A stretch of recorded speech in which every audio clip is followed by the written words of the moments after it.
Sono le 8, buongiorno Sicilia, inizia una nuova puntata dedicata all'informazione siciliana e non solo, dedicata a tanti argomenti che tratteremo nella seconda parte insieme ai nostri ospiti. L'informazione, dunque i nostri servizi, ma soprattutto uno sguardo alle notizie oggi sui giornali grazie a Lorena Dolci. Buongiorno Lorena. Buongiorno Roberta, buongiorno a tutti voi, ci vediamo tra poco con i giornali. E allora cominciamo subito, ma sarà con Lorena appunto un ping pong appunto di informazione proprio per le notizie delle ultime ore trattate nei nostri telegiornali, ma poi che ritroviamo sui giornali. E cominciamo con l'ennesimo incidente sul lavoro, un incidente grave che purtroppo ci fa dire ancora una volta, ci fa usare ancora una volta i termini morte bianca. Siamo nel catanese, sentiamo. Parenti e amici, appresa la notizia, sono subito accorsi, occhi lucidi e bocche cucite. L'incidente sul lavoro in cui ha perso la vita Francesco Cannone, 30 anni, padre di 2 figli, ha lasciato tutti attoniti. Il giovane lavorava da poco tempo alla SEPE, una delle più grosse aziende di logistica con sedi in Italia, a Catania, nella zona industriale, nel blocco Giancata. Il giovane è stato travolto dal muletto che stava manovrando. Un ragazzo, Francesco, con tanti amici, amante dello sport, racconta con parole spezzate dal dolore il cugino. Un gran lavoratore, così giovane, anche sposato. Da piccolo io gioco a pallone. Una serie di scherzi. Da molti anni che lavorava qua? Un paio di mesi. Lavoravo in un'altra parte, un compagno l'ha chiamato. Dice perché va bene a travagliare il carro. E pare che ci chiamavamo, che ne so. Poche parole anche da parte della zia. Non si sa niente. Un grande lavoratore, immagino. Sì. La tragedia si è consumata nel primo pomeriggio. I sanitari del 118 accorsi sul posto hanno potuto soltanto constatarne il decesso. Nella ditta di trasporti sono intervenuti anche gli agenti e la squadra volanti del commissariato di Librino e la polizia scientifica, inviati alla centrale operativa dopo la segnalazione dell'infortunio sul lavoro. Le indagini, coordinate alla PM Valentina Antoniucci e dal procuratore aggiunto Fabio Scavone, sono state affidate al personale dello Spresal dell'ASP di Catania. L'autopsia sarà effettuata nei prossimi giorni su disposizione della Procura Etnea. Ed è una sorta di fiume inarrestabile, no Lorena, questo degli incidenti sul lavoro? Sì, purtroppo un contagio che non si ferma mai. La notizia la troviamo anche sulla Sicilia, schiacciato dal muletto mentre lavora, morto trentenne, il muletto che si trasforma in un'arma di morte. Francesco Cannone, tutti lo chiamavano François, è rimasto schiacciato dal muletto con cui stava movimentando merce in una ditta di logistica della zona industriale. Dal punto di vista delle indagini vediamo che il muletto è stato sequestrato per poter svolgere gli accertamenti e definire l'esatta dinamica della tragedia. La PM Valentina Antonucci, che coordina l'inchiesta per omicidio colposo assieme al procuratore aggiunto Scavone, è arrivata alla zona industriale insieme al medico legale che ha fatto una prima ispezione sulla salma che è stata sequestrata. Proviamo rabbia perché a Catania continuano a crescere i numeri degli infortuni, dicono i segretari di Wiltens, Amelia e Salvo Bonaventura. Non è accettabile che si continui a morire mentre si svolge il proprio lavoro, dicono insomma in coro i sindacati. E adesso andiamo a Palermo. È stata presa una decisione da parte del Comitato Provinciale per l'Ordine e la Sicurezza dopo la serie, anche qui purtroppo mi sembra inarrestabile, di problemi, di fatti violenti durante le ore della Movida. I locali dovranno chiudere prima, sentiamo. Orari di chiusura anticipati per i locali a Palermo dopo l'ultimo episodio violento in via La Lumia di domenica notte, quando una ragazza di 22 anni è rimasta ferita da un colpo di pistola in pieno centro, in una delle zone rosse che da mesi sono presidiate da polizia, carabinieri e finanza. È una delle decisioni prese nel corso del Comitato per l'Ordine e la Sicurezza che si è tenuto in prefettura. Nel corso della riunione si è deciso di aumentare i sistemi di videosorveglianza nell'area urbana in stretto coordinamento con le indicazioni tecniche che saranno fornite dalle forze di polizia.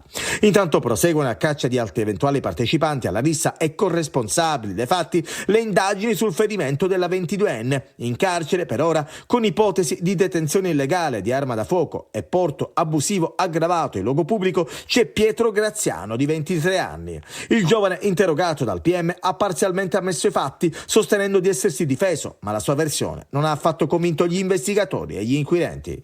Graziano ha ammesso di avere sparato, dicendo però che l'Audi Q3 su cui si trovava la ragazza col proprio fidanzato avrebbe tentato di investirlo. Uno dei colpi, attutito per fortuna dalla carrozzeria dell'auto, ha colpito la giovane di striscio alla tempia destra, conficcandosi tra la cute e la teca cranica, provocando una frattura, ma per fortuna poco altro.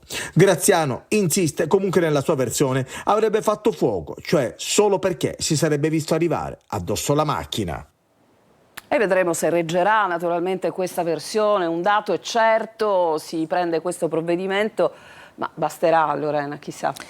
Vediamo che non sono tutti d'accordo e non lo sono soprattutto i commercianti. Intanto non è sicuramente la prima volta che si parla di chiusura anticipata dei locali, ci scrive Repubblica, il titolo è "Locali chiusi prima, la richiesta del prefetto dopo la sparatoria". È una questione che torna, di cui si parla da anni, ma il Comune non è mai riuscito a trovare una soluzione, soprattutto per le resistenze dei gestori dei locali. Chiudere prima, magari intorno a l'una, potrebbe essere un modo per allontanare dalla zona dei pub personaggi poco raccomandabili che si rendono protagonisti di questi episodi, ma c'è un grosso ma, perché appunto gli esercenti sono contrari, e in particolare perché, cosa dicono?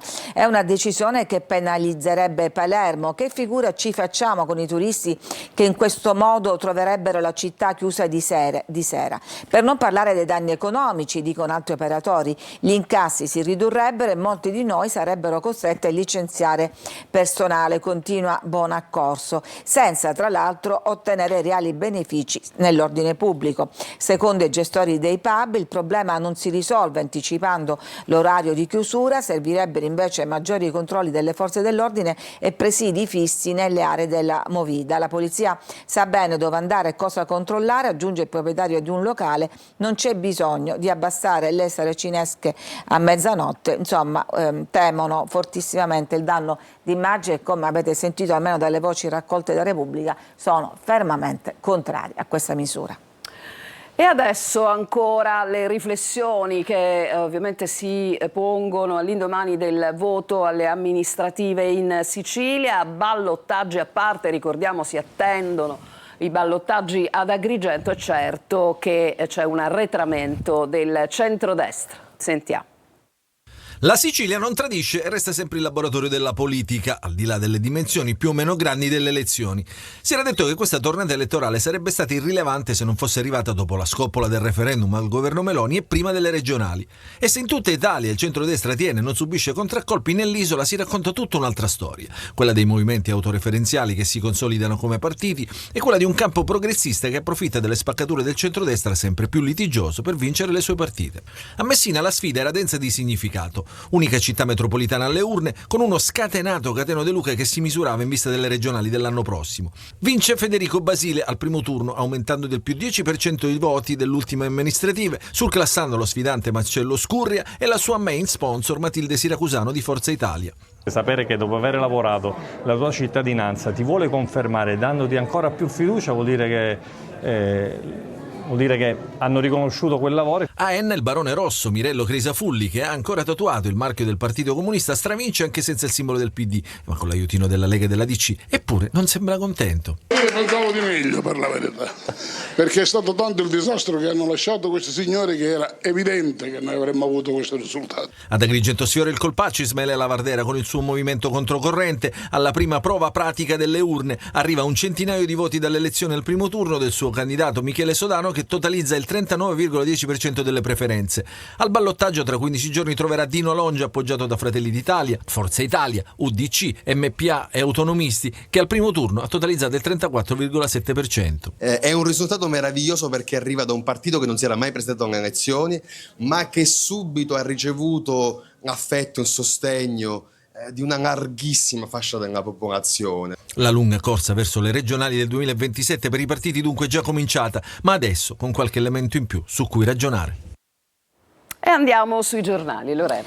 Sì, allora, vediamo su Repubblica, il titolo è "La disfatta delle comunali fa esplodere il centrodestra, ora serve una svolta", ma c'è una ottima sintesi del quadro complessivo di quanto è successo in questo articolo. Liste premiate gli outsider, cala il Movimento 5 Stelle, crescono Fratelli d'Italia e PD. E quindi partiamo proprio da qua, crescono Fratelli d'Italia e PD, tiene in alcuni casi, si consolida anche la Lega, mentre Forza Italia è in difficoltà, come il Movimento 5 Stelle che incassa il trionfo di Maria Terranova a Termini Imerese, ma vede ridursi le percentuali di lista. Si perde 1000 rivoli il centro, ma non ad Agrigento, come pure i cespugli della sinistra. Nel panorama frastagliato del voto siciliano per le amministrative sono queste le linee di tendenza che emergono con una certa chiarezza. Ma i numeri a doppia cifra e le vere novità sono fuori dai partiti tradizionali, e non solo perché si tratta di consultazioni dalla forte connotazione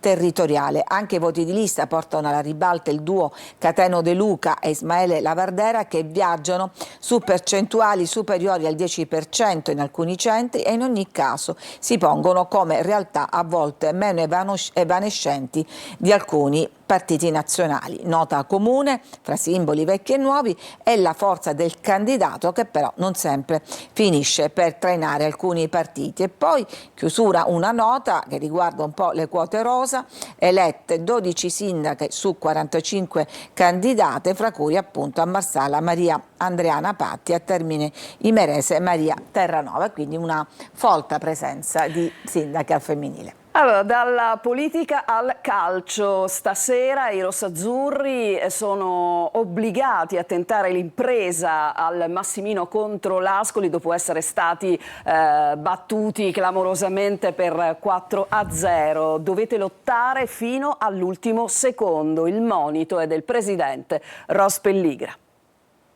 Ros Pelligra carica il Catania, curve nord e sud presenti al Massimino per rispetto della città e dell'identità. Il presidente ha incontrato i calciatori ricordando loro di essere stati scelti per rappresentare una città meravigliosa e un club che vuole crescere ed è ambizioso. Avete, ha detto Pelligra in una nota, qualità e carattere per affrontare questo tipo di partite e fare ciò che ha fatto l'Ascoli domenica scorsa. Non è giustificabile una prestazione del genere da parte di professionisti ben pagati, hanno scritto gli ultras catanesi in un comunicato, ma il legame viscerale con la maglia porta sempre a fare una scelta d'amore. Per questo motivo hanno deciso di essere presenti alla partita casalinga nelle rispettive curve, ma da giocatori e mister non si aspettano più nulla, consapevoli che servirebbe un miracolo sportivo. Catania ha chiamato al riscatto dopo la batosta di Ascoli, ma preoccupano un paio di fattori: la capacità dei bianconeri di colpire in contropiede e la difesa del Catania, che nelle ultime 2 gare ha incassato 7 gol. Occhi puntati sulle condizioni di Cicerelli e Casasola, e poi c'è la squalifica di Gimenez, disposta alla chiusura del settore ospiti. La vigilia non è come tutti se l'aspettavano, con quel carico di tensione positiva, ma è pur sempre una semifinale da giocare sui 180 minuti, e quello del Duca è stato solo un bruttissimo primo tempo. Lorena, noi ricordiamo ovviamente, prima di dare la parola a te per quanto trovi sui giornali, che l'appuntamento di questa sera è con diretta stadio su Telecolor per seguire questa che speriamo possa essere un'impresa rossazzurra. E il calcio, diciamo, non ci smette mai di sorprendere. Tutti si aspettavano magari una strigliata, fiamme e fuoco da parte di Pelligra, che invece ha avuto parole di incoraggiamento, magari soltanto in questa fase di vigilia di semifinale. Ros Pelligra ha chiamato a raccolta dirigenti, atleti e tecnici, li ha portati all'interno dello spogliatoio, che è il luogo sacro dei calciatori, in cui è entrato in poche occasioni. Ha deciso di combinare questo incontro proprio lì. Ha messo tutti a sedere, al centro della scena ha parlato a lungo. Il club ha diffuso le sue parole. Se il giorno prima erano un incoraggiamento alla squadra, ieri la prospettiva è diventata più ampia, ha toccato anche la città, avete sentito già alcuni stralci, e poi ha detto anche: avete rivolto ai giocatori qualità e carattere che servono per affrontare una gara di questo tipo. Io credo in voi dovete credere nelle vostre capacità, siete nelle condizioni di fare ciò che ha fatto l'Ascoli domenica sera, non pensate pensate più a quella partita, scendete in campo con fiducia e orgoglio, date tutto ciò che avete e lottate su ogni pallone fino all'ultimo secondo. Queste le parole di incoraggiamento di Pelligra ai giocatori, una vera e propria pacca, diciamo, sulla spalla. E allora, continuiamo Lorena con la rassegna stampa regionale, diciamo così, le notizie che ci riguardano. A te. Allora andiamo a vedere la prima pagina di Repubblica, in taglio alto il tema che abbiamo già affrontato, movida violenta, il coprifuoco del prefetto per garantire sicurezza, i locali chiudono prima, dicevamo soluzione a cui si pensa già da tanto tempo, ma gli esercenti sono contrari appunto che oggi faranno un sit-in le associazioni perché dicono la criminalità non si combatte così, con gli incassi ridotti saremo costretti a licenziare. Poi questo diciamo resa dei conti all'interno del centrodestra, dimissioni e veleni, adesso serve una svolta, coalizione in frantumi dopo il KO alle comunali. Forza Italia chiede un vertice in bilico, il futuro di Schifani. Chi guadagna in queste elezioni, che è uscito molto bene Ismaele Lavardera, intervistato in questo caso da Gaetano Savatteri, giornalista e scrittore, e lui dice: ad Agrigento quasi gol, i miei like diventati politica vera. Ismaele Lavardera parla con l'adrenalina di chi ha vissuto una giornata sul filo del rasoio, quando di ora in ora sembrava che Michele Sodano, candidato del suo movimento controcorrente, fosse sul punto di diventare sindaco al primo colpo ad Agrigento. Poi sappiamo che per una manciata di voti non ce l'ha fatta ed è andato al ballottaggio. E poi la notizia che abbiamo già dato: Catania muore schiacciato da un muletto. Andiamo a vedere adesso la prima pagina della Sicilia. Sicilia, centrodestra nella bufera, anche qua si fa un bilancio delle amministrative, anche Forza Italia parla di voto anticipato, senza regia, parola agli elettori. L'item PA Lega, caos Agrigento, PD, gelo Schlein su Enna e Randazzo. E poi c'è il ritratto di De Luca che diceva: adesso ci cercano tutti come in Figaro, De Luca ecco chi lo vuole ma chi lo respinge. E dall'alta l'intervista, uno dei protagonisti di questa tornata esulta e dice: resto il migliore dei candidati. E poi arriva l'ok del CIPES per il ponte e quindi si attende la nuova delibera entro la fine dell'estate. Al turismo dalla regione 20 milioni scorre la graduatoria. Andiamo a vedere la prima pagina del giornale di Sicilia. Centrodestra, ora scatta la verifica, in Sicilia resa dei conti dopo la frenata alle comunali, Forza Italia agli alleati dice più esigenti con noi stessi. E poi c'è la stretta sugli orari di chiusura nei pub, è una notizia che invece troviamo su questa prima pagina del giornale di Sicilia: rifacimento del Barbera, 60 milioni dalla regione. Schifani dice Palermo merita una struttura moderna e gli europei del 2032. Si guarda quindi avanti. Gazzetta del Sud, quotidiano di Messina, la cavalcata trionfale di Basile, eletto al primo turno e con una diciamo molto solida maggioranza, avrà il sostegno di 20 consiglieri comunali, di 6 presidenti di circoscrizione su 7 sono di Sud, chiama Nord. Il tracollo di Forza Italia e degli alleati, miete una vittima, si dimette il segretario cittadino di Forza Italia, che ha avuto delle percentuali davvero bassissime. E poi andiamo adesso a vedere la prima pagina del quotidiano di Sicilia, comuni montani, proteste e ricorsi al TAR, i sindaci chiedono una revisione dei criteri. Ha scelto un suo focus personale.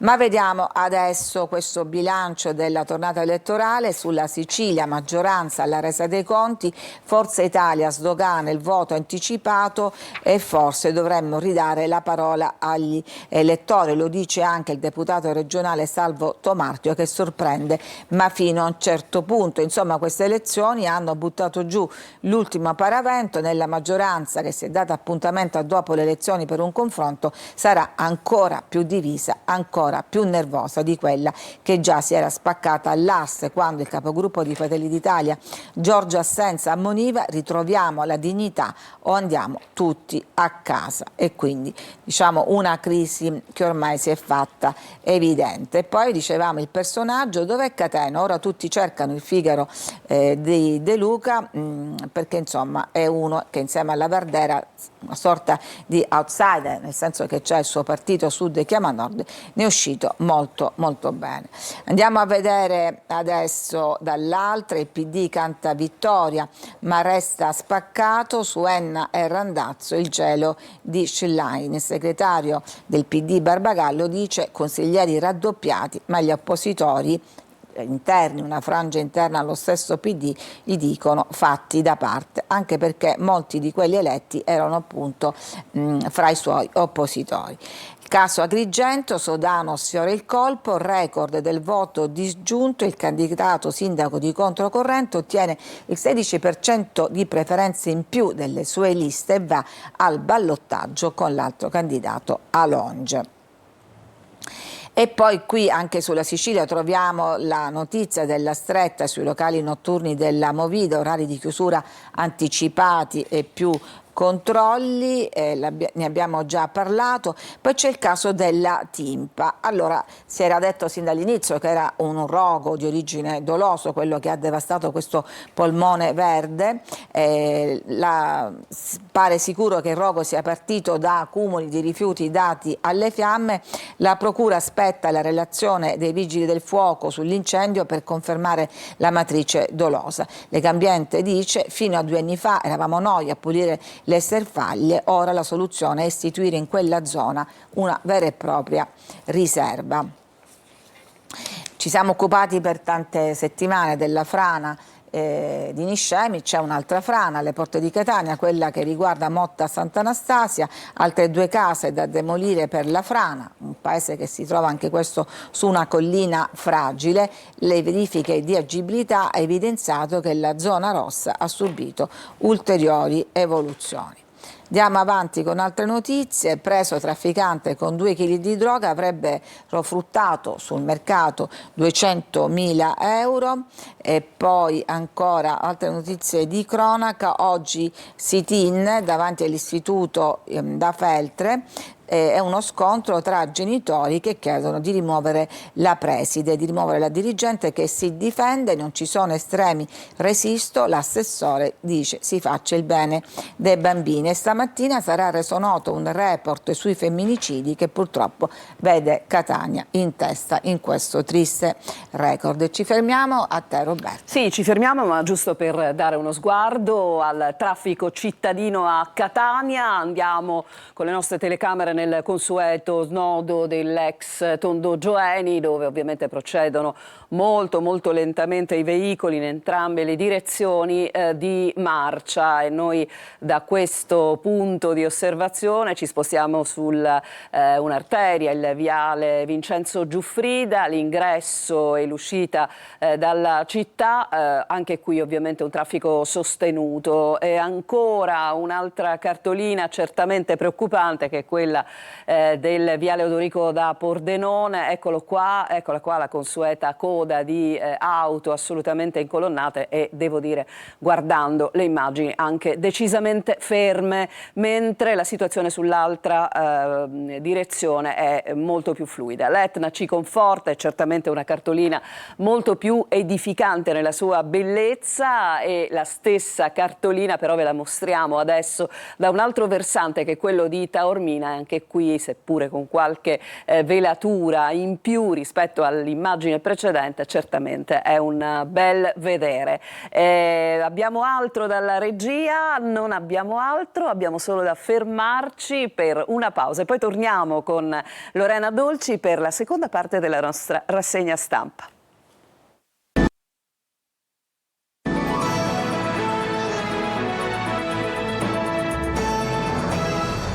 Siamo tornati in studio, la linea subito a te Lorena, la seconda parte della nostra rassegna stampa. Torniamo con i quotidiani nazionali, le prime pagine dedicate all'Assemblea di Confindustria e con questo attacco, tra virgolette, di Meloni all'Europa e poi i negoziati, per così dire, armati, perché si continua a sparare mentre si va avanti ai negoziati tra USA e Iran. Allora vediamo la prima pagina del Corriere della Sera, Meloni sferzata all'Europa, Confindustria, dure critiche di Orsini all'Unione. La Premier rilancia, si rischia il deserto industriale, salari troppo bassi, ma non possiamo alzarli da soli. E poi dicevamo di spalla, i re dei rifugi, alleno l'Ucraina e non ho paura, la gente è con me. E ancora vediamo De Gregori, il cantautore, dice: non scrivo più canzoni, ho perso l'ispirazione, il grande autore fra l'altro di Rimmel. E poi vediamo la prima pagina di Repubblica, Meloni e industriali, asse contro l'Europa. La Premier dice: l'Unione Europea deve fare meno e meglio per sconfiggere la crisi, e il presidente degli industriali Orsini dice: a Bruxelles burocrazia lunare. Schlein dell'opposizione si chiede: il governo dov'è? E questo è il tema principale che affrontano i quotidiani, lo ritroviamo anche sulla Stampa. Meloni attacca l'Unione Europea, soffoca l'economia, salari bassi e caro energia, la richiesta degli industriali: usiamo i 20 miliardi dei bonus fiscali. Cosa chiedono gli industriali? Servono più investimenti per crescita, sanità e scuola. E poi ancora il nostro Francesco De Gregori in questa foto dice: ho perso l'ispirazione, insomma qualcosa che ha colpito tanti. L'Avvenire, quotidiano di ispirazione cattolica, oltre a tornare sull'enciclica del Papa, non facciamoci addomesticare da un'intelligenza artificiale di pochi, torna sull'escalation sul fronte di guerra in Medio Oriente, nuove fiammate, riparte di slancio l'offensiva di Israele in Libano, superato il fiume Litani, decine di vittime, raid USA contro l'Iran che si dice pronto ad una nuova guerra, ma nonostante queste appunto fiammate, come le chiama l'Avvenire, i negoziati proseguono. E andiamo adesso nel dettaglio. Intanto la sfida di Confindustria a governo ed Europa. Chiedono di liberare 20 miliardi per sanità, istruzione e sviluppo. Questo è stato l'appello del presidente Orsini e questa è la grafica che rappresenta i ritardi del Paese secondo la Stampa. Competitività, sanità e istruzione sono i 3 punti deboli che ci penalizzano. Senza fondi alla scuola aumenta il divario. E poi c'è stato appunto questo attacco della Premier Meloni, che non era solita a queste invettive con l'Europa, dice: Bruxelles faccia meno ma lo faccia meglio, e la Premier così riallaccia il filo con la platea di imprenditori che gli ha riservato, pensate, ben 22 applausi, quindi una platea totalmente, diciamo, condivideva quello che diceva. Le richieste al governo degli industriali le abbiamo visto, l'Unione, c'è la risposta dell'Unione Europea pronta a dire no alla deroga per l'energia, l'Italia mette mano al PNRR, perché adesso si comincia e si torna a parlare del nucleare che potrebbe risolvere i problemi di approvvigionamento energetico, ma nell'analisi che troviamo su Repubblica ci spiega che il nucleare qui e subito è un'illusione, perché per costruire una centrale ci vogliono almeno 10 anni e ci sono tempi lunghi anche per i piccoli reattori modulari, peraltro si possono comprare solo da Cina e Russia, dice l'esperto Monti, su cui, come sappiamo, ci sono varie sanzioni e vari embarghi. Nel frattempo guardiamo cosa succede in Medio Oriente, i negoziati in corso, ma ci sono stati dei raid americani sull'Iran che scuotono il negoziato, ma l'intesa comunque è possibile, non si parla di stallo. Mistili su Hormuz, Rubio e Galibaf, che sono i 2 principali intermediari, assicurano si dialoga ancora. La Casa Bianca annuncia: distruggeremo l'uranio.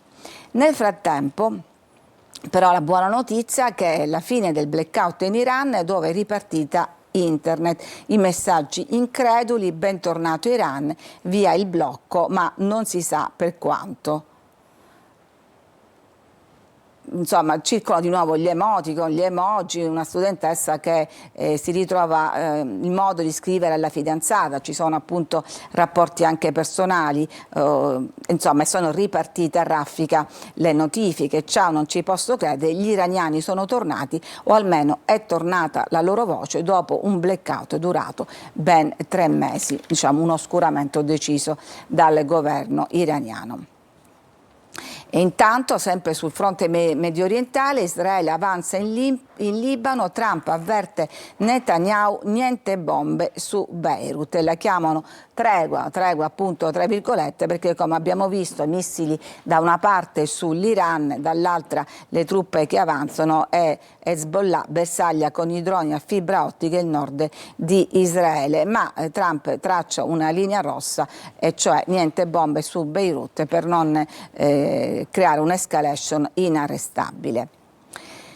Nel frattempo cosa succede in Europa? L'hanno più volte annunciato i vertici del governo di Trump, e cioè che gli europei si devono insomma difendere da soli, l'hanno detto e adesso lo fanno. Gli USA tagliano lo scudo per l'Europa, meno navi e caccia, dimezzata la task force da inviare in caso di attacco russo al continente, colpo alla deterrenza anti-Putin. Berlino si è candidato e si annuncia che sarà lui a proteggere i baltici da un eventuale attacco.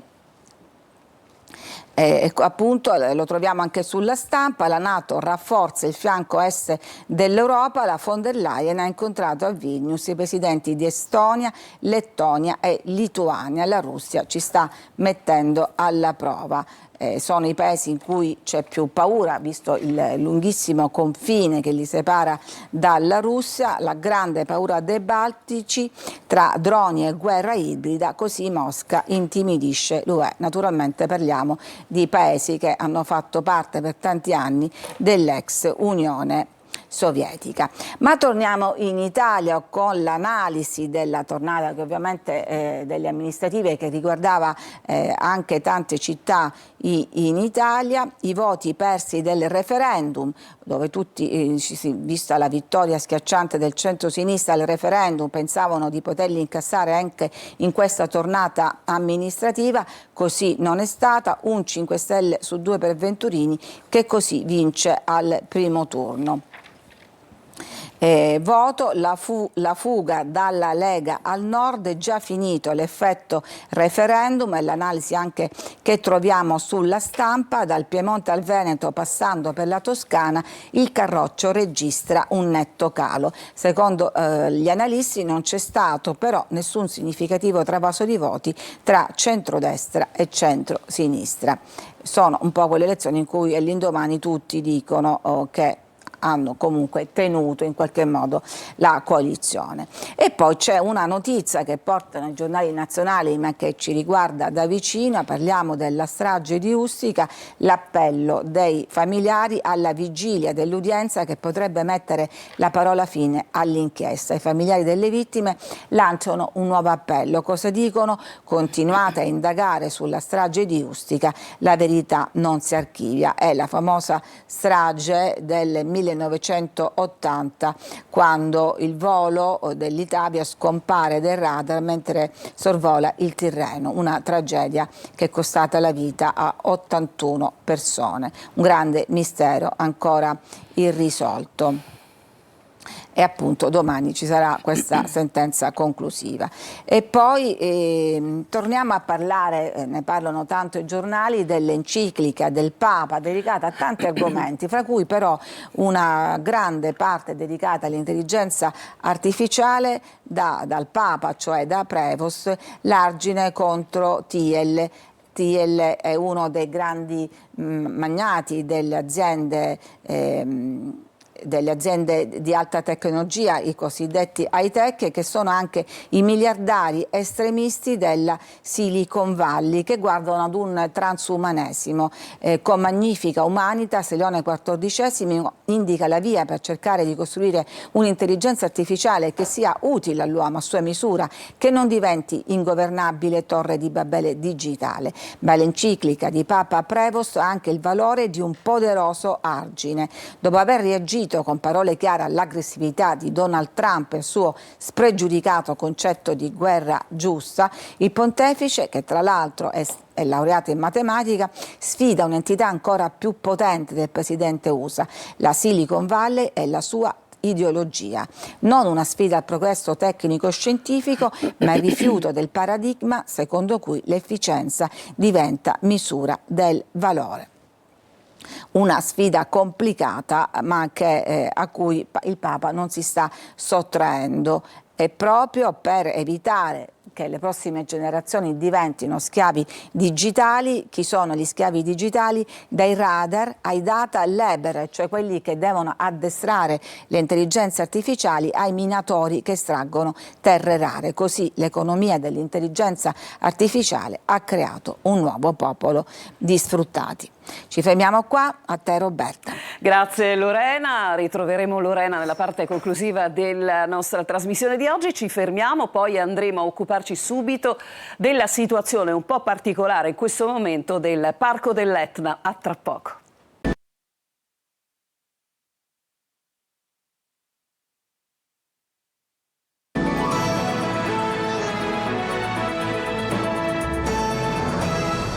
Tornati in studio, vi presento subito gli ospiti di oggi, che saluto: l'architetto Alessandro Amaro, presidente degli Ordini degli Architetti di Catania, e insieme a lui Oriana Borinato, architetto vicepresidente dell'Ordine appunto di Catania. Ben trovati. Avevo preannunciato che avremmo parlato del Parco dell'Etna. Possiamo dire in questo momento gioie e dolori, presidente? Ma sì, diciamo che in questo momento questa situazione che si è venuta a creare delle dimissioni di alcuni del Comitato Tecnico Scientifico ha creato uno stallo, sembrerebbe, delle pratiche autorizzative, delle procedure che in realtà non dovrebbero fare capo al CTS, che ha degli scopi diversi, ma anche la forte carenza di personale che c'è al Parco dell'Etna, ma non solo al Parco dell'Etna, ormai in tutti gli uffici della regione c'è una grandissima carenza di personale, perché da tantissimi anni non si fanno più concorsi, non ci sono più assunzioni, quindi questo crea a livello amministrativo e burocratico grandi rallentamenti. E questo può anche innescare un conflitto di competenze, così come lei stava dicendo, Presidente, cioè questa carenza poi genera dei vuoti che magari vengono colmati da altri. In realtà nella questione del parco, questa ingerenza del parco è un ente che si occupa proprio di quell'area vincolata, e quindi è l'unico titolato insieme per alcune cose alla sovrintendenza a dare il parere, no? Quindi c'è un passaggio di procedura.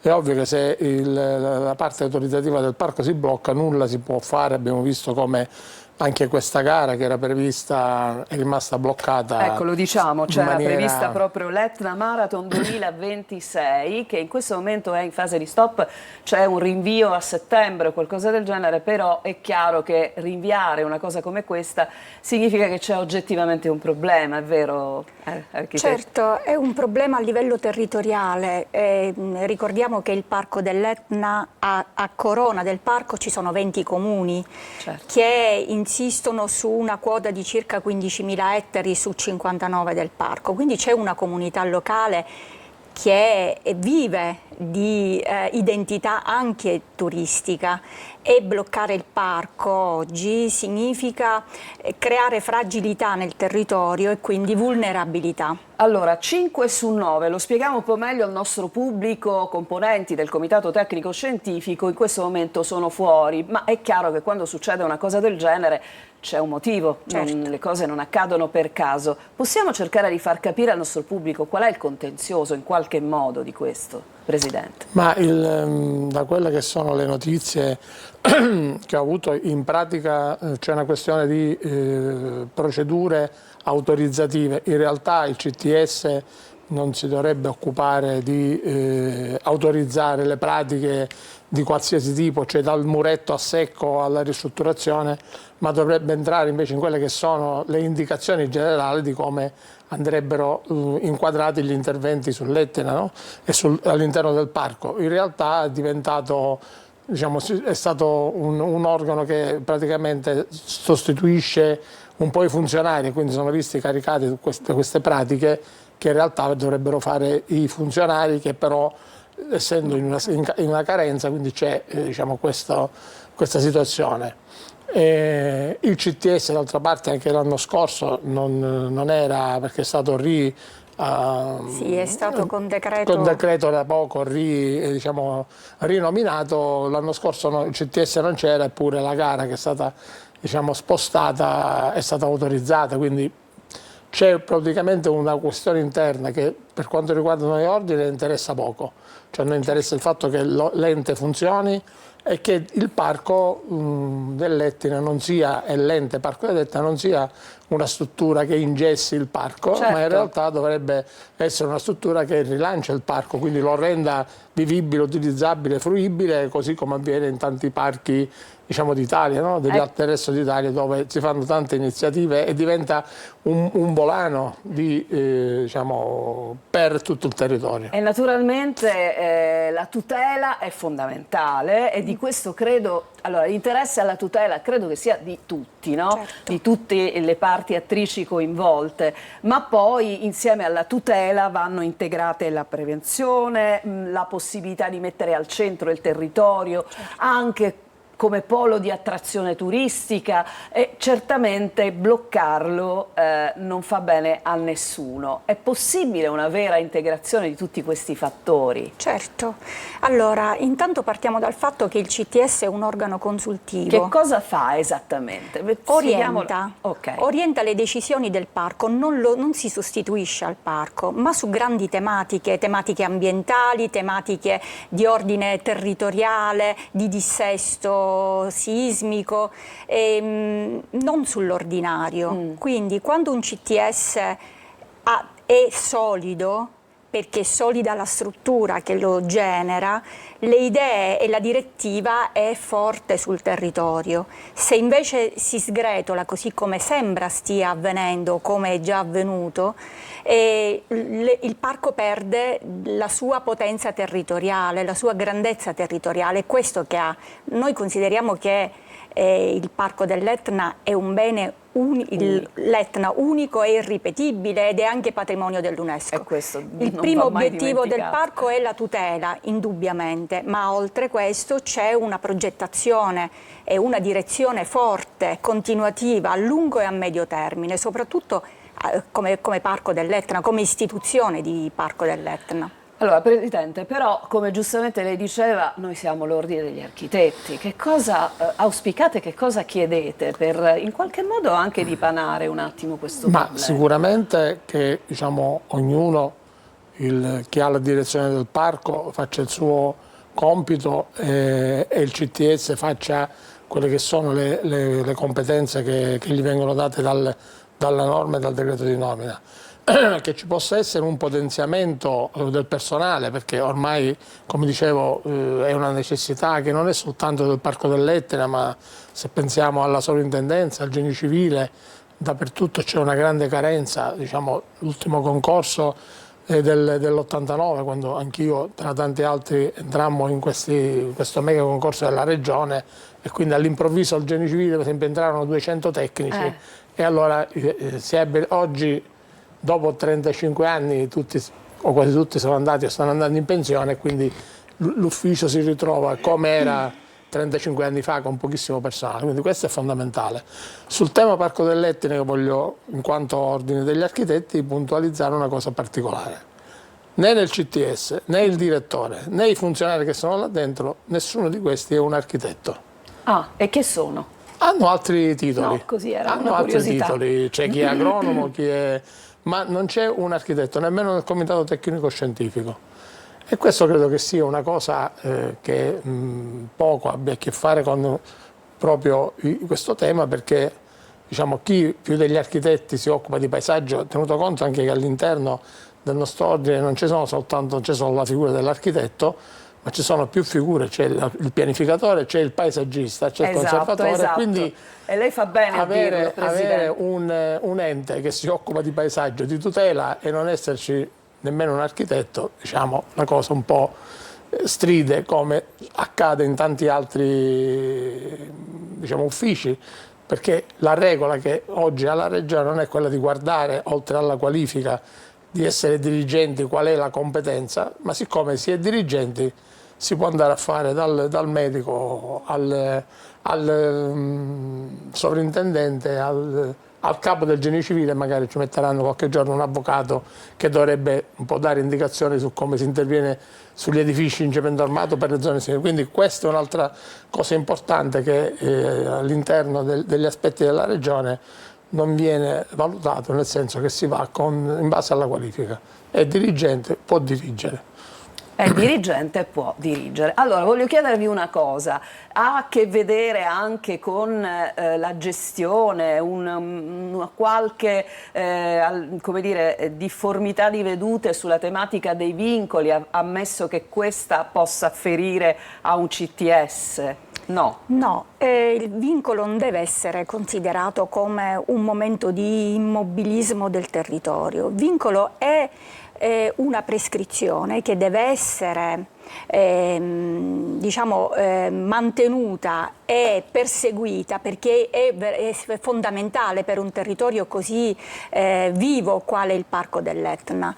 Se non avessimo avuto i vincoli, dico una cosa così un po' eccentrica, avremmo avuto case con affaccio vista vulcano, vista sul bordo del vulcano, quindi non bisogna avere paura della parola vincolo, bisogna essere rispettosi del territorio che abbiamo. E vincolo non significa assolutamente essere immobilizzati. L'obiettivo del parco non deve essere quello di immobilizzare il territorio, ma deve essere un'azione che accompagni il territorio verso i cambiamenti, anche in termini contemporanei. Ecco, infatti è quello che io mi chiedevo, no? L'immobilismo non va considerato come un bene, ma forse l'adattare alcune regole, alcuni, dico vincoli, ma quelli magari non si toccano a prescindere, no? Costruttivi, no? Piuttosto che di architettura di esterni e tutto quanto.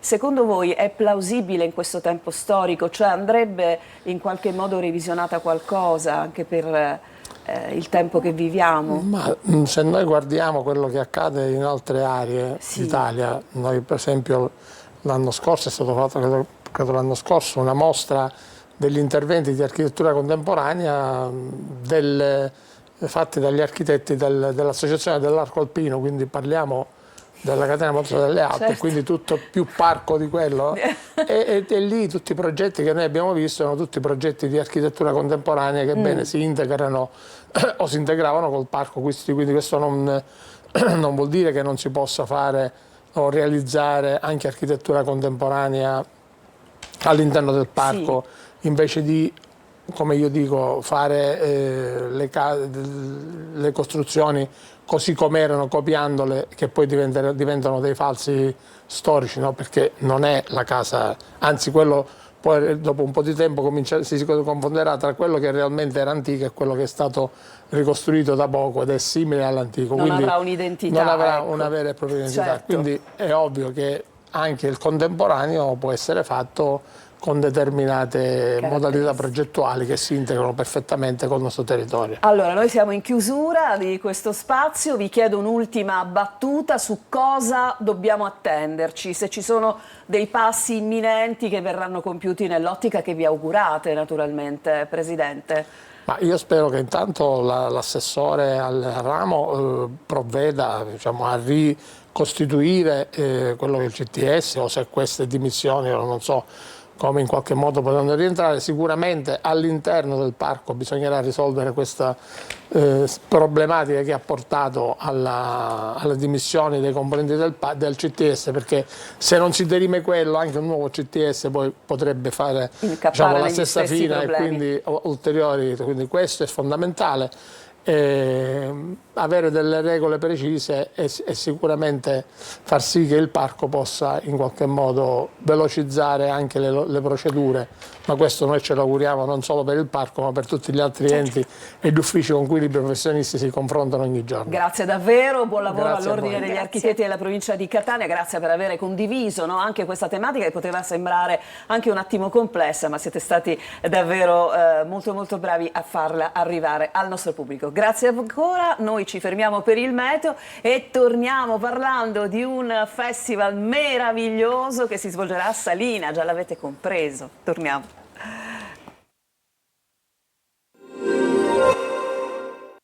Ben ritrovati da Sofia Inglese di Trebi Meteo. Splendere ancora il sole nella giornata di mercoledì su gran parte del nostro territorio, con caldo ed afa molto intensi al centro-nord.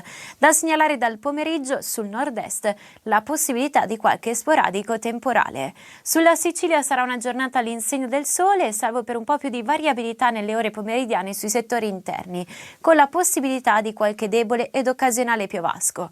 Venti deboli con mari calmi o poco mossi. Caldo sì ma senza particolari eccessi, con punte tra i 27 e i 29 gradi. Nel corso della giornata di giovedì sulla Sicilia splenderà il sole con qualche innocua nuvola solo di passaggio. I venti saranno ancora deboli e con mari calmi. Le temperature massime non subiranno particolari variazioni. Per tutti i dettagli precisi vi invitiamo a restare aggiornati sull'app di Trebi Meteo. Ed eccoci tornati in studio, non sveliamo il nostro ospite al momento, ma vi faccio annunciare l'argomento di questo spazio di Buongiorno Sicilia da una donna meravigliosa, un'attrice siciliana che ancora una volta è madrina di un evento che noi seguiremo. Guardate. E anche quest'anno vi aspettiamo a Salina per la 15ª edizione di Mare Festival, Premio Troisi. Saranno tantissimi gli ospiti, tantissimi premiati con i quali condividere cinema, musica, cultura, letteratura. Insomma, un appuntamento importante da condividere con tutti voi. Vi aspettiamo. E c'è da scommettere che saranno in tanti a Salina tra il 12 e il 14 di giugno, 15ª edizione di questo festival dedicato al cinema, Mare Festival. Ho con me e saluto Massimiliano Cavalieri, direttore artistico del premio, che poi è anche il premio Troisi, anima di questo festival. Buongiorno, ben trovato. Ben trovati a voi, grazie. Allora, è un bellissimo momento quando si promuove, ma naturalmente ricordiamo che è il momento della promozione di un evento come questo, è semplicemente la conclusione di un periodo di lavoro che è durato un anno, perché da quando finisce un festival come questo si comincia a lavorare per quello successivo, è vero? È vero, il lavoro si vede. Abbiamo quest'anno un cast stellare. Innanzitutto, sì. Da 15 anni Madrina Maria Grazia Cucinotta non è un fatto scontato. Una donna, un'attrice straordinaria, interprete del postino, certo. Ha lavorato con Massimo Troisi, questo grande artista che noi ogni anno ricordiamo nell'isola che ha tanto amato e nell'isola delle ultime ore della sua vita, perché poche ore dopo la fine del set lui ci ha lasciato troppo presto. Ogni anno grandi artisti lo ricordano. Quest'anno avremo Giancarlo Giannini, un monumento del cinema italiano, internazionale, una carriera meravigliosa, verrà a Salina a omaggiare il grande Massimo Troisi. E con lui un caso straordinario. Ecco, qui stiamo vedendo le immagini di tutti i premi Troisi di queste passate edizioni. Quest'anno saranno con noi 4 attrici fantastiche, anche di generazioni diverse. Cristiana Capotondi, Chiara Francini, Corinne Clery, Aurora Quattrocchi. Io sono molto felice del programma di quest'anno, davvero orgoglioso di un lavoro fatto da un anno, insieme con Patrizia Casale, con Francesco Cappello, con tutta la nostra squadra del festival, Nadia Lamalfa, Giovi Pontili, i nostri autori. 15ª edizione è un punto di arrivo ma anche un punto di partenza, perché già guardiamo al futuro. Allora, siccome ha citato la Capotondi, mi sembra che ci sia un legame con questo gemellaggio con lo Sport Film Festival, no? E sì. Quindi lei stessa riceverà un premio in quanto... Sì, riceverà il Paladino d'Oro, che è il premio dello Sport Film Festival, un festival antichissimo, e quest'anno, se non sbaglio, raggiunge la 50ª edizione, è un festival in cui siamo gemellati a Palermo, quindi un binomio bello, Palermo-Salina. E siccome Cristiana Capodoni si è molto impegnata con Lega Pro nell'ambito calcistico, daremo questo Paladino d'Oro all'interno del nostro festival e poi daremo un premio Troisi dentro il Festival di Palermo a dicembre. Un gemellaggio bello, vincente, fra due festival siciliani importanti. Allora, è un festival importante che naturalmente l'abbiamo sentito dalle parole di Maria Grazia Cucinotta, insomma coniuga un po' tante cose e come diciamo anche un po' nella tradizione degli festival che crescono, che non rimangono lì ancorati alla prima, alla seconda, alla terza edizione, si allarga da un punto di vista culturale. Sì, non è soltanto una rassegna cinematografica, è un modo per ricordare attraverso celebrità il grande Massimo Troisi, ma anche un contenitore culturale, anche per parlare di temi sociali importanti, anche di temi particolarmente sentiti dalla popolazione delle Isole Eolie, per esempio il problema trasporti e infrastrutture. Vi do anche una notizia: ieri l'assessore Alessandra Rigo, regionale infrastrutture e mobilità, ci ha confermato la sua presenza perché durante il festival verrà inaugurato dentro il festival il porto di Malfa, un gioiello infrastrutturale che aspettiamo da anni, che darà grande ricchezza economica all'isola. È un porto importante e quindi l'occasione del festival sarà anche un'occasione per parlare di insularità, di problemi di trasporti, come facciamo ogni anno grazie a un talk con rappresentanti istituzionali. Allora, a Salina non c'è un cinema? Non c'è un cinema e questo era un progetto che aveva Clara Lametta, sindaca di Malfa, che ci ha lasciato l'anno scorso, grande imprenditrice. Manca una piccola somma per un'iniziativa privata per costruire un cineteatro dedicato a Troisi. Noi abbiamo fatto tanti appelli a donare, c'è un crowdfunding che raccoglie appunto i soldi per fare questa struttura, ma noi lo portiamo il cinema, lo portiamo a casa delle persone, lo portiamo nella piazza di Santa Marina, lo portiamo nella piazza di Malfa e quest'anno lo portiamo nella piazza di Troisi, nella piazza di Pollara. Faremo la serata conclusiva per la prima volta a Pollara e per la prima volta al mondo il film Il Postino diventerà un'opera teatrale. Faremo la rappresentazione teatrale del Postino nella piazza di Pollara. Allora, Troisi, indimenticato e indimenticabile, onore e merito a voi che continuate come un vessillo, no? A portare avanti il premio Troisi e, se mi permette, anche a far conoscere alle nuove generazioni, che quelle insomma che cominciano ad affacciarsi in questo mondo meraviglioso della cinematografia anche del nostro paese. State continuando a farne un gioiello, no? da tramandare. C'è un legame molto forte con uno dei personaggi che arriveranno proprio a Salina, un legame forte perché lui è partenopeo, è un imitatore conosciutissimo, bravissimo, noto anche per certe imitazioni delle grandi regine della TV. Lo sentiamo in questa brevissima dichiarazione. Lui si chiama Vincenzo De Lucia. Guardate, sentite. Amici e amiche del premio Massimo Troisi, innanzitutto grazie dal profondo del cuore per avermi voluto conferire questo premio quest'anno. Il premio per me ha un valore veramente doppio perché sono napoletano e perché questo nome Massimo Troisi è impresso nella mente ma soprattutto nel cuore di tutti quanti noi. Fa anche un po' paura, per la verità.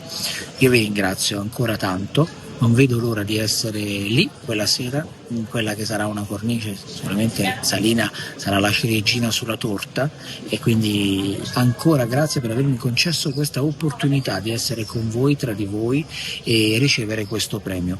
Che dirvi, un abbraccio infinito, ci vediamo il 12 giugno al premio Massimo Troisi. A presto. Allora, c'è un atteggiamento quasi solenne, no? Quando si parla di Massimo Troisi. Abbiamo raccolto quest'anno le frasi più belle su Massimo Troisi dette dai nostri premi Troisi. È passato da Salina a mezzo cinema italiano in queste 14 edizioni. Sceglierne tante, dalla Comencini a Castellitto a tantissimi attori, Pupi Avati, registi eccetera importanti, che hanno detto delle cose bellissime su Massimo Troisi, che ancora oggi è un punto di riferimento per la comicità italiana, un personaggio unico, sapeva dire cose profonde in modo semplice e aveva una cifra stilistica davvero irripetibile. Allora, la bicicletta del Postino, questa oltre il tempo, subisce un restyling, quindi vive un restyling. Anche questo è un momento di questa edizione. Sì, forse sarà il momento più bello, perché riscopriremo la scultura che abbiamo donato 14 anni fa all'isola, quando abbiamo fatto intitolare la prima strada, la passeggiata degli scafi, a Massimo Troisi. Vicino al mare si è rovinata con le intemperie, l'abbiamo restaurata e la riscopriremo. Ma con chi? Con Maria Grazia Cucinotta e con Gerardo Ferrara. E Gerardo, lo ricordiamo, per questa somiglianza fisica a Massimo Troisi, che già all'epoca del momento in cui si girava, no, il postino aveva qualche difficoltà da un punto di vista fisico. Fare questi percorsi in bicicletta ci ha pensato lui, ci ha pensato la sua controfigura, diciamo così. Custode di una memoria incredibile. Vero. Pensi che la motivazione del premio Troisi a Gerardo Ferrara è una dedica che gli fece Troisi a penna a Gerardo Ferrara. Allora si usavano ancora i fogli, ovviamente, la penna. Allora, mettiamo subito uno stop alla commozione della conduttrice e sentiamoci Chiara Francini, che sarà ospite, così chiudiamo questo momento. Ci sarà anche lei, è una donna meravigliosa, oltre ad essere un'artista davvero bravissima. Sentiamola. E sono orgogliosa, poi Troisi credo che sia quel film e Troisi in sé, credo che sia veramente una bandiera, uno dei più grandi non solo attori ma interpreti, esseri umani che abbiano dato lustro al nostro cinema, e in particolare quel film, anche per la storia personale, anche per via del fatto che è stato l'ultimo film che ha girato, è particolarmente importante. Io non sono mai stata a Salina e quindi sono molto orgogliosa e soprattutto molto felice. Beh, adesso ci sarà anche lei e ognuno di loro rappresenta una pennellata, no? Un colore diverso da dare a questa edizione. È sempre un arcobaleno o lei sente che ci possa essere un colore dominante in questa edizione? Ma il colore dominante è l'unione, la collaborazione fra gli artisti nel ricordo di Troisi. Per esempio quest'anno si incontreranno nuovamente a Salina Aurora Quattrocchi, che adesso ha vinto il David Donatello, e il regista Marco Risi, il primo regista con cui Aurora Quattrocchi cominciò nel film Mary per sempre, perché daremo il premio regia a Marco Risi, grande nome della regia italiana, figlio di Dino Risi, e quindi ci sarà anche questa piccola carambata. Spesso succede, spesso per la prima volta vengono all'Isola Eole, per la prima volta vengono a Salina, e tanti attori che hanno lavorato con loro si rincontrano al festival, magari non si sono più incontrati dopo quel set, dopo quel film magico, quindi è un motivo anche di condivisione di vecchi ricordi. Allora, con questa locandina chiudiamo questo incontro, grazie veramente, in bocca al lupo, ormai siamo praticamente a margine. 12-14 giugno arriva Mare Festival, e la parola mare è qualcosa di davvero straordinariamente poetico, il premio Troisi, 15ª edizione, e poi occhio, perché dal giorno 15 il direttore artistico comincia a lavorare per l'edizione numero 16. Grazie a voi. Grazie ancora, ci fermiamo per una pausa e poi torniamo con un'altra meravigliosa iniziativa. Oggi è la parola chiave, vabbè, è andata così. Ci fermiamo.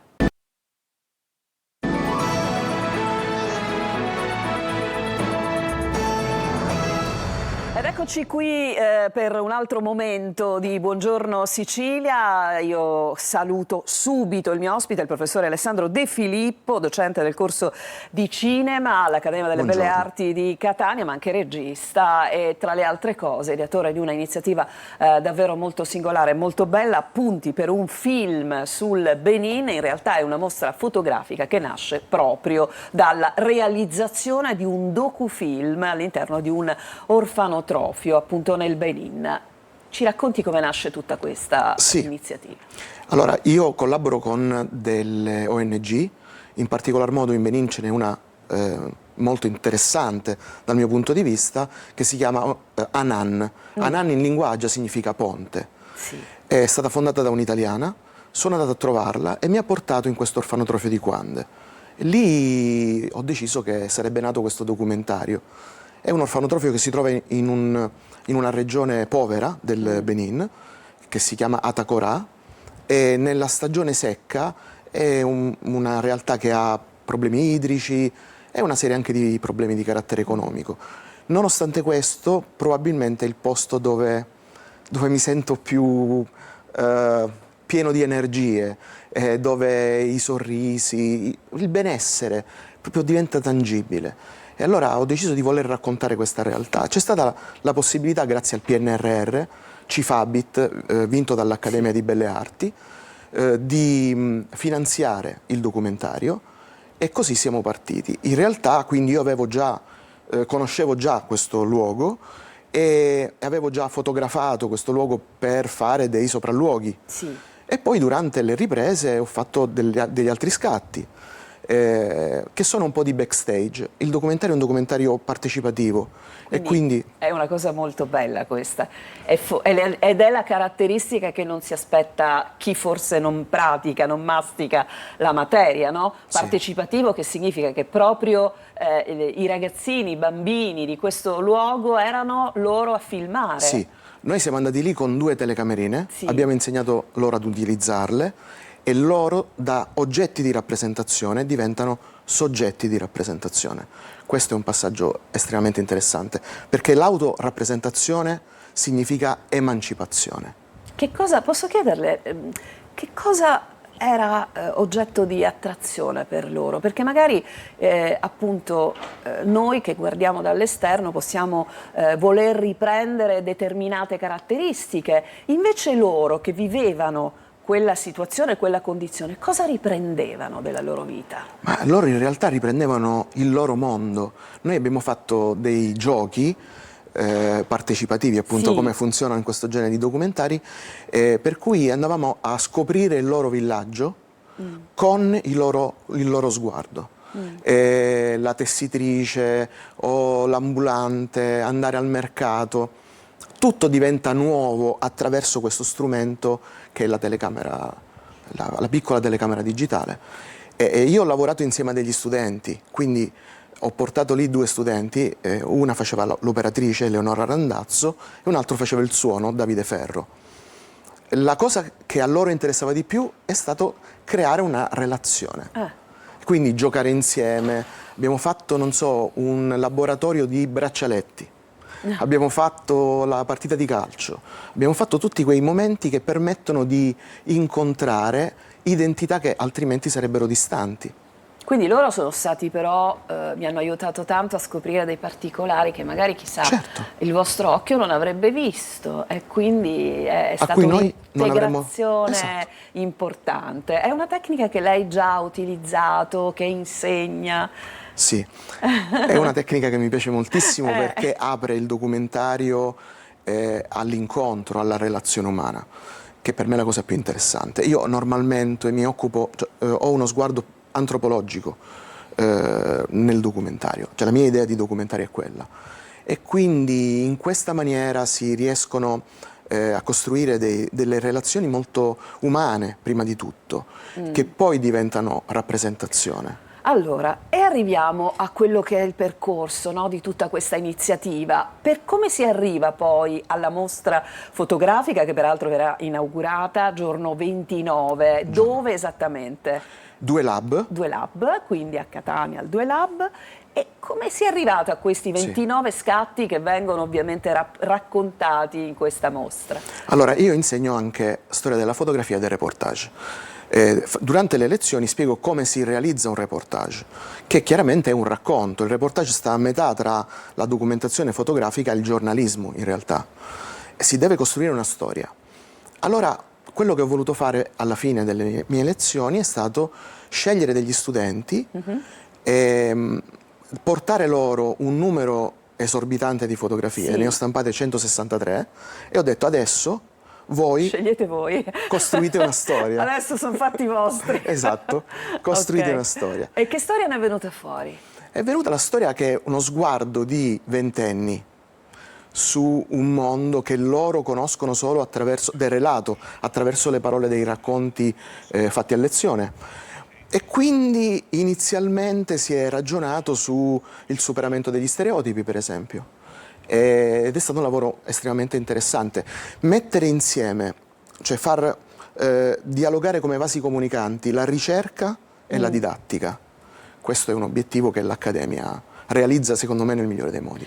Allora, io credo che questo nostro incontro di oggi sia stato un buon viatico per invogliare alla visione di questa mostra. Per quanto tempo rimarrà aperta? È aperta ovviamente al pubblico? È gratuita, è aperta al pubblico, rimarrà aperta fino al 12 di giugno. La cosa per me importante da ricordare qui è che questa mostra nasce dalla collaborazione di tante realtà e anche tanti enti. I più sento di ringraziare, allora è il momento dubbio. Quello dei ringraziamenti, vada pure. Allora, da parte dell'Università di Catania c'è un gruppo di ricerca che sostiene questo progetto che si chiama Piaceri Migraire, e da parte dell'Accademia di Belle Arti il PNRR e Cifabit. Questi due enti insieme hanno collaborato per dare uno spazio di dialogo e quindi mi sembra interessante. È giustissimo anche perché queste sono iniziative estremamente edificanti per farci anche comprendere quante cose ci perdiamo del mondo e quindi grazie al lavoro di persone come lei, anche come i suoi studenti che un domani sicuramente insomma, potranno anche proseguire, no, il suo cammino, abbiamo modo e abbiamo la possibilità di vedere tanti luoghi del mondo e di guardarli con un occhio che è quello delle videocamere, delle telecamere, ma anche l'obiettivo delle macchine fotografiche che ovviamente ci proiettano in una realtà molto distante spesso, no, dal nostro vivere quotidiano. Grazie ancora, appuntamento dal 29 maggio per questa mostra interessantissima. Io la invito a seguire ancora la nostra trasmissione perché adesso noi parliamo di stelle. Che segno è lei? Leone. Lo ci ha pensato un attimo, non se lo ricordavo. Leone, lo sapremo tra poco dal nostro Marco Amato come andrà anche per lei. Grazie ancora. Grazie. Le stelle.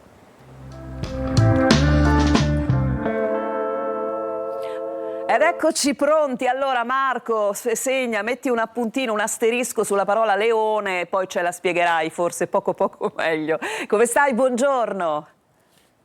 Buongiorno Roberta, buongiorno Sicilia. Beh sì, il leone splendido è uno dei miei segni zodiacali preferiti. Ma prima di arrivare al leone, vediamo un po' oggi su cosa le stelle accendono di riflettori. Ebbene, oggi vi parlo di una cosa a me cara, ovvero dell'universo Marvel. Parliamo di Spider-Man, ma uno Spider-Man decisamente inedito, nuovo. Nicolas Cage è l'attore chiamato ad interpretare un insolito Spider-Man ambientato negli anni 30, quindi non il solito Peter Parker, fotoreporter e giornalista, ma è un nuovo personaggio che si muove in un'ambientazione un po' più da investigatore, un po' un'unione tra Sherlock Holmes e i poteri di Spider-Man che bene conosciamo. L'ambientazione è un po' più noir, appunto, è un filone diverso, un po' l'aver sdoganato il multiuniverso nel concetto Marvel, dà modo di riproporre un personaggio in una chiave di interpretazione un po' diversa. Ed è proprio quello che accade in questo Spider Noir, in cui peraltro la novità non è solo registica, ma è anche visiva, proprio perché coesistono ben due edizioni di questo film. Una sarà in bianco e nero, proprio per riecheggiare le atmosfere e i colori dell'epoca che tratta, l'altra sarà disponibile anche a colori. Chiaramente io non vedo l'ora di vedere quella in bianco e nero. Ebbene, Nicolas Cage è del segno zodiacale del Capricorno.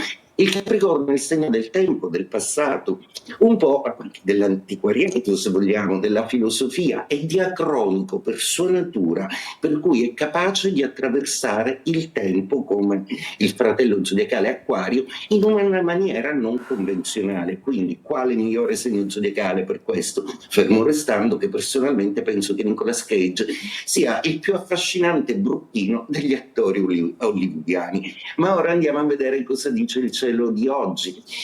Allora, una luna in bilancia che sembra un po' voler alleggerire tutto e ci riesce proprio in parte. Vediamo con quali segni zodiacali. Ariete. L'Ariete è proprio il depositario di Saturno per adesso, perché naviga nei suoi gradi. L'opposizione con la luna in bilancia dà proprio quel fare a cazzotti tra la leggerezza e la pesantezza, quindi un Ariete che dovrà decidere semplicemente dove spostare l'ago della bilancia, sia in amore che al lavoro. Toro, splendido segno zodiacale che per adesso vive la passione di Marte, un Marte produttivo, focoso, decisamente prolifero, un Toro che scende di nuovo in campo e si prende tutti i trionfi. Oggi però dovrà stare attento a non innervosirsi per i ritardi o i contrattempi generati la poca attenzione altrui. Gemelli, per voi oggi la Luna è di Trigono, quindi più veloce che mai, del resto Urano è il pianeta che per ora avete nei vostri gradi, quindi velocità a tutto spiano, anche se a volte potrebbe farvi prendere lucciole per lanterne, soprattutto in amore siete un pochino più ponderati. Cancro, la Luna oggi è di quadratura, per cui oggi siete un po' diffidenti, anche perché la bella Venere già nei vostri gradi sembra segnare un momento un po' di fermo in amore, quindi un po' di capricci. Leone, splendido segno zodiacale con una Luna di terza casa in Bilancio, quindi oggi è una giornata demandata alla comunicazione, alla manifestazione del sé. È un buon augurio anche peraltro perché le spinte planetarie degli altri pianeti vi agganciano ad un progetto che Vergine, anche voi siete un pochino più leggeri, tutto sembra possibile, la Luna è davanti ai vostri occhi, quindi niente vi ferma perché vedrete tutto con positività. Bilancia, di positività e di leggerezza voi ne avete proprio bisogno, anche perché dei segni d'aria la bilancia è forse quello un pochino più pesante, più ingegnoso nel modo di pensare. Oggi le cose andranno viste in prospettiva un pochino più empatica. Scorpione, intuitivi come non mai, la Luna è dietro di voi, per cui oggi qualche suggerimento vi viene dalle alte sfere. Ottimo in amore. Sagittario, per voi è una giornata piena di collaborazioni, di amici e di persone da vedere e anche da valutare colloquiando professionalmente. Capricorno, per voi oggi la Luna è di quadratura, per cui è una Luna che forse confonde un po' le idee, ma niente paura per voi, del resto Marte dalla vostra parte, vi basterà agire. Acquario, Luna di Trigono per voi, per cui il sorprendente Acquario ancora una volta ritorna a far parlare di sé, con una Luna che lo mette nelle condizioni di gioire professionalmente di alcuni traguardi conquistati, ma soprattutto di un'immagine sociale e socievole molto gaudente per ora. In amore è ancora fuggito un po'. Pesci, per voi che siete il segno più impatto dello zodiaco, oggi passione e forza verranno dati da Marte, Venere e di Trigono. La Luna oggi non vi parla, quindi oggi sarete anche meno disponibili a sentire le beghe altrui. E detto questo, auguro a tutti una splendida giornata. Ciao Roberta, ci vediamo domani su Antenna Sicilia. Buongiorno. Ciao Marco, ci vediamo domani con Buongiorno Sicilia, però prima dei saluti c'è Lorena Dolci con una, non so se Dulcis in fundo, dimmelo tu Lorena. Beh, diciamo che è una notizia molto bollente, ma dal punto di vista meteo, perché ci dice Repubblica che non c'è mai stato un maggio così caldo, AFA da Londra a Parigi e sarà sempre peggio. Guardate questa grafica che rappresenta l'ondata di calore in Europa che ha già fatto registrare 35 gradi ieri a Londra, 35 gradi a Bologna in Italia, 34 a Bolzano, Cremona, Mantova, Milano, Modena, Padova, Parma, Pavia, insomma tutte città del centro-nord, e sono del centro-nord anche le città domani, pensate ancora prima che inizi l'estate dal punto di vista meteo, città con il bollino rosso: Torino, Bologna, Firenze e Roma. Un maggio insomma mai così caldo. Insomma, prepariamoci anche noi, adesso insomma siamo vicini a giugno. E grazie Lorena, grazie naturalmente. Come dicevo, tornerà domani Buongiorno Sicilia, puntuale alle 8. A tutti una buona giornata.